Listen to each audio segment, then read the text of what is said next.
5 دفعہ قرآن میں یہ مضمون آیا ہے، 5 دفعہ، لیکن الفاظ بدل بدل کر آیا ہے۔ 5 جگہ یہ بات واضح ہوتی ہے کہ تمام نوع انسانی کے لیے بھیجے گئے، واحد رسول اللہ کے، جیسے واحد رسول اللہ کے وہ ہیں جنہوں نے دین حق کو بالفعل غالب کیا، فرد واحد سے دعوت کا آغاز کیا۔ پہلے دن 4 ایمان لائے، زوجہ محترمہ خدیجہ الکبریٰ رضی اللہ تعالی عنہا، یار غار ابو بکر صدیق رضی اللہ تعالی عنہ، چچا زاد بھائی جو زیر تربیت ہیں، زیر پرورش ہیں، حضرت علی رضی اللہ تعالی عنہ، غلام جنہیں آزاد کر کے بیٹا بنایا ہوا ہے، زید ابن حارثہ، زید ابن محمد کہلاتے ہیں۔ 1 جمع 4 5 ہوئے، 10 برس میں بمشکل 125 ہوئے، لیکن اس کے بعد وہی جو گلیوں کی تبلیغ کر رہا تھا، جو گھر گھر پر جا کر دستک دے رہا تھا دعوت و تبلیغ کے لیے، وہی پھر بدر اور حنین میں فوجوں کی سپہ سالاری کا ذمہ دار بھی ہے، اور وہی جو سن 8 ہجری میں 10 رمضان المبارک کو فاتح کی حیثیت سے مکے میں داخل ہوا ہے، اور اگلے 2 سالوں کے اندر اندر پورے جزیرہ نما عرب پر اللہ کا دین غالب ہو گیا۔ جاء الحق وزهق الباطل ان الباطل كان زهوقا اذا جاء نصر الله والفتح ورأيت الناس يدخلون في دين الله افواجا۔ اللہ کا دین کا غلبہ یہ ہے، اس کی کوئی اور مثال نہیں ہے سوائے محمد الرسول اللہ کے۔ نہ حضرت ابراہیم کی زندگی میں، نہ حضرت عیسیٰ کی زندگی میں، نہ حضرت موسیٰ کی زندگی میں، نہ حضرت نوح کی زندگی میں۔ اولو العزم من الرسل تو یہی شمار ہوتے ہیں، زیادہ سے زیادہ 2 اور شریک کر لیجئے، حضرت ہود اور حضرت صالح۔ اولو العزم من الرسل تو حقیقت میں 5 ہی ہیں، نوح پہلے، محمد آخری صلی اللہ علیہ وسلم، درمیان میں ابراہیم، موسیٰ، عیسیٰ۔ یہی وجہ دیکھیے سورہ شورا کی آیت میں پہلے حضور، حضرت نوح، پھر حضور، اور پھر درمیان کے 3۔ شرع لکم من الدین ما وصی بہ نوحا اول والذی اوحینا الیک محمد رسول اللہ آخرا وما وصینا بہ ابراہیم و موسیٰ و عیسیٰ، 3 درمیان میں ہے، 5 اولو العزم من الرسل۔ کیا کسی کے ہاتھوں، کسی اور کے ہاتھوں محمد الرسول اللہ صلی اللہ علیہ وسلم کی طرح دین کے غلبے کا فی الواقع دنیا میں ظہور ہوا؟ اسی طرح نوٹ کیجئے، کوئی رسول نہیں جو پوری نوع انسانی کے لیے بھیجا گیا ہو۔ میں یہاں 5 اسلوب بیان نہیں کر سکتا، لیکن ایک آیت تو شاید سب کو یاد ہوگی، وَمَا أَرْسَلْنَاكَ إِلَّا كَافَّةً لِلنَّاسِ بَشِيرًا وَنَذِيرًا۔ اے نبی، ہم نے نہیں بھیجا ہے آپ کو مگر تمام انسانوں کے لیے بشیر اور نذیر بنا کر۔ وَمَا أَرْسَلْنَاكَ إِلَّا رَحْمَةً لِلْعَالَمِينَ قُلْ يَا أَيُّهَا النَّاسُ إِنِّي رَسُولُ اللَّهِ إِلَيْكُمْ جَمِيعًا۔ 5 اسلوب ہیں، لیکن سب سے نمایاں، سب سے واضح، وَمَا أَرْسَلْنَاكَ إِلَّا كَافَّةً لِلنَّاسِ بَشِيرًا وَنَذِيرًا۔ نوٹ کیجئے، اگر مقصد بعثت محمدی غلبہ دین ہے اور بھیجا گیا محمد کو پورے عالم انسانیت کے لیے،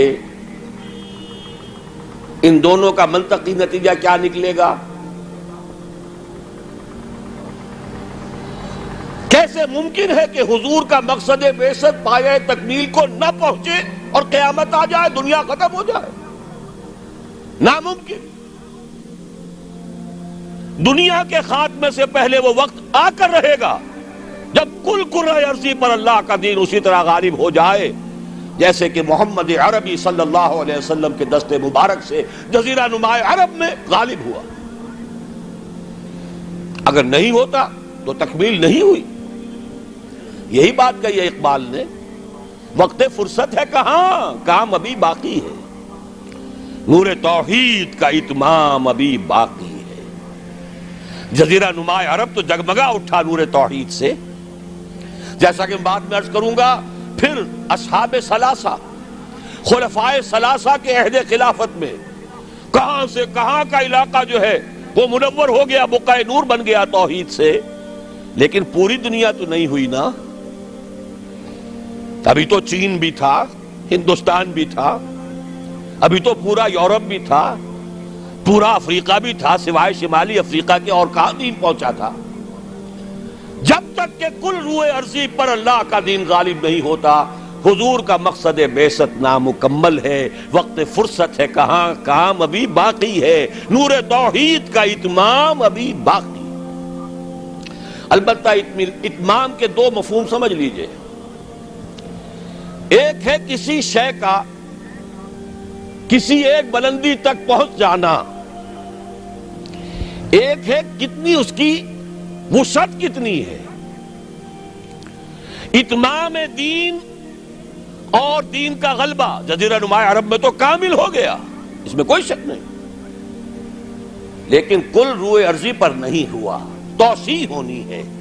ایک اعتبار سے اتمام ہو گیا، ایک اعتبار سے دین غالب ہو گیا، لیکن یہ کہ در حقیقت چونکہ بعثت محمدی صلی اللہ علیہ وسلم تمام عالم انسانیت کے لیے ہے، اس لیے جب تک پورے عالم انسانی پر اللہ کا دین غالب نہ ہو، ہنوز مقصد بعثت محمدی شرمندہ تکمیل ہے۔ لیکن جان لیجئے ہو کر رہے گا۔ اب اس کی جو خبریں دی ہیں، سب سے پہلے تو جیسا کہ ان آیات کے حوالے سے میں نے عرض کیا تھا، دو آیتیں میں نے اس وقت تک بیان کی ہیں، دو اگلی آیات ذرا سرسری طور پر سمجھ لیجئے ورنہ وقت بہت زیادہ لگ جائے گا۔ اے مسلمانوں، یہ تو ہمارا فیصلہ ہے، ہم اپنے دین کا اتمام کریں گے، ہم نے اپنے نبی کو بھیجا ہی دین کے غلبے کے لیے، غلبہ دین ہوگا، لیکن تمہارے ایمان کا کچھ تقاضا ہے۔ اگر تم چاہتے ہو آخرت کے عذاب سے بچنا، اگر تم چاہتے ہو جنت کا داخلہ، تو تمہیں ایک کاروبار کرنا پڑے گا۔ یا ایھا الذین آمنوا هل ادلکم علی تجارۃ تنجیکم من عذاب علیم تؤمنون باللہ ورسولہ وتجاہدون فی سبیل اللہ باموالکم وانفسکم۔ ایمان رکھو جیسا کہ ایمان کا حق ہے، اور جہاد کرو اللہ کی راہ میں، کھپا دو اس میں اپنی جانیں بھی اور اپنے مال بھی۔ یہ تقاضا ہے اہل ایمان سے۔ مشیت ازدی ہے، بعثت مقصد محمدی اپنی جگہ ہے صلی اللہ علیہ وسلم، لیکن جانیں کھپائیں صحابہ نے، سختیاں جھیلی صحابہ نے، قربانیاں دی حضور نے بھی اور صحابہ نے بھی۔ محمد الرسول اللہ والذین معہ، یہ الفاظ کہاں آئے ہیں؟ سورہ فتح کی اس آیت کے بعد، هو الذی ارسل رسولہ بالہدی ودین الحق لیظہرہ علی الدین کلہ وکفی باللہ شہیدا محمد الرسول اللہ والذین معہ اشداء علی الکفار رحماء بینہم الی آخر الآیہ۔ البتہ اس کے بعد فرمایا مسلمانوں، چونکہ یہ سورت نازل ہوئی ہے غزوہ احزاب کے بعد، سورہ صف، مسلمانوں ہم نے تمہیں ٹھوک بجا کر دیکھ لیا، تم نے ایمان اور جہاد کے تقاضے پورے کر دیے، تم نے اپنے ایمان کی صداقت کا وافر ثبوت فراہم کر دیا، لہذا آپ خوشخبری سنو۔ یہ خوشخبری کب دی جا رہی ہے؟ جبکہ محمد الرسول اللہ کو 18 برس ہو چکے ہیں کام کرتے ہیں، جبکہ صحابہ پر سختی اپنے عروج کو پہنچ چکی ہے غزوہ احزاب میں۔ فرمایا اگر تم اس راستے پر گامزن رہو گے تو اخروی وعدے بھی ہیں، مغفرت بھی ہے، نجات بھی ہے، جنتیں بھی ہیں، بڑے اعلیٰ گھر بھی ہیں، وَأُخْرَىٰ تُحِبُّونَهَا نَصْرٌ مِّنَ اللَّهِ وَفَتْحٌ قَرِيبٌ، اور ایک اور بات سن لو جو تمہیں بہت پسند ہوگی، اللہ کی مدد آیا چاہتی ہے اور فتح جو ہے تمہاری قدم بوسی کرنا چاہتی ہے۔ یہی وجہ ہے کہ غزوہ احزاب کے بعد حضور نے فرما دیا تھا صلی اللہ علیہ وسلم، لَن يَغْزُوكُمْ قُرَيْشٌ بَعْدَ عَامِكُمْ هَٰذَا، وَلَكِنَّكُمْ تَغْزُونَهُمْ. مسلمانوں، قریش میں اب جان نہیں ہے، وہ دوبارہ کبھی تم پر چڑھائی کر کے نہیں آ سکیں گے. بس ختم. یہ آخری مرحلہ تھا.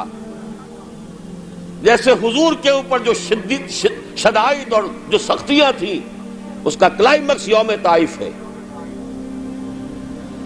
اسی طرح صحابہ کرام پر من حیث الجماعت امتحان کے بعد امتحان، امتحان کے بعد امتحان.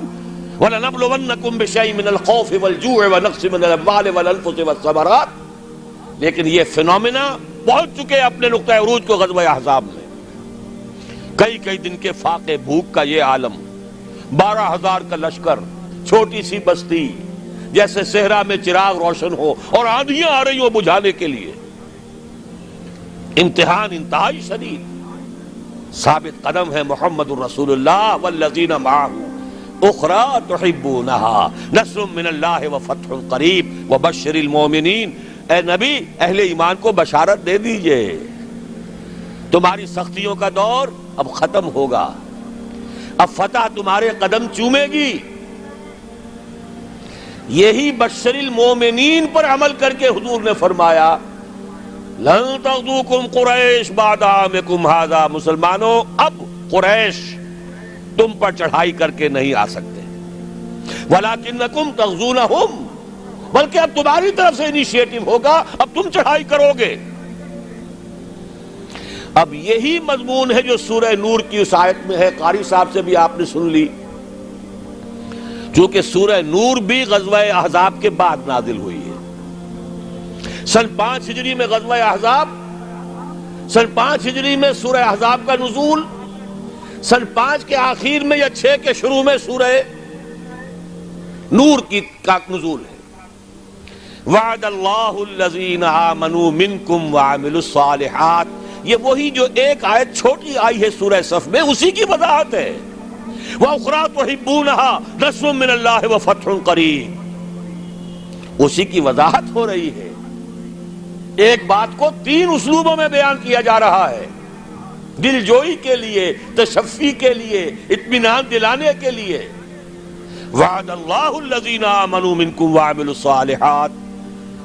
اللہ کا وعدہ ہے پختہ مسلمانوں، تم میں سے جنہوں نے ایمان اور عمل صالح کا حق ادا کر دیا. اور یہیں سے یہ بات سمجھ لیجئے کہ عمل صالح کا سب سے بڑا اطلاق جہاد فی سبیل اللہ پر ہے، نوافل پر نہیں ہے. سورہ صف میں کیا فرمایا؟ اگر چاہتے ہو جہنم سے چھٹکارا تؤمنون باللہ ورسولہ وتجاہدون فی سبیل اللہ باموالکم وانفسکم. اسی کی وضاحت کر رہی ہے یہ آیت نمبر 55 سورہ نور کی. وعد اللہ الذین آمنوا منکم وعملوا الصالحات. تو عمل صالح سے مراد کیا ہے؟ تقابل کیجئے، القرآن یفسر بعضہ بعضا، مراد ہے جہاد فی سبیل اللہ. اے مسلمانوں، تم نے ایمان اور جہاد کا جو حق ادا کر دیا. اب 3 وعدے ہیں ہمارے. لَيَسْتَخْلِفَنَّهُمْ فِي الْأَرْضِ كَمَا اسْتَخْلَفَ الَّذِينَ مِنْ قَبْلِهِمْ.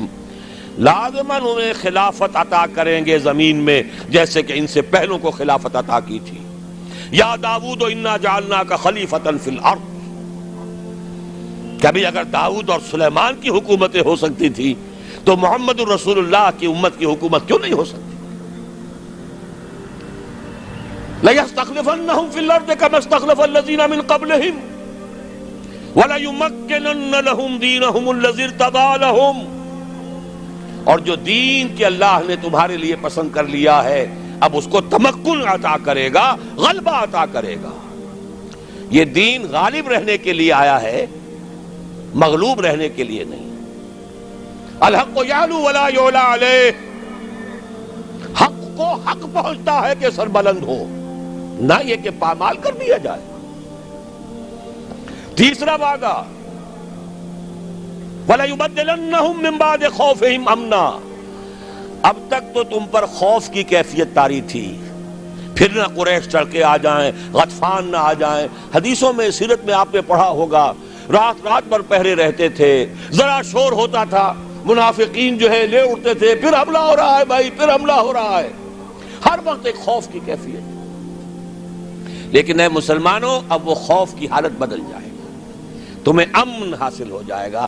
چیزیں تین بیان کی ایک ہی ہے، جب تمہیں حکومت مل جائے گی، تمہارا دین خود بخود غالب ہو گیا، یا جب اللہ کا دین غالب ہوگا حکومت خود بخود تمہارے ہاتھ میں ہوگی، اور پھر اب ڈر کس کا؟ اب چین ہوگا، سکون ہوگا، اطمینان ہوگا، امن ہوگا۔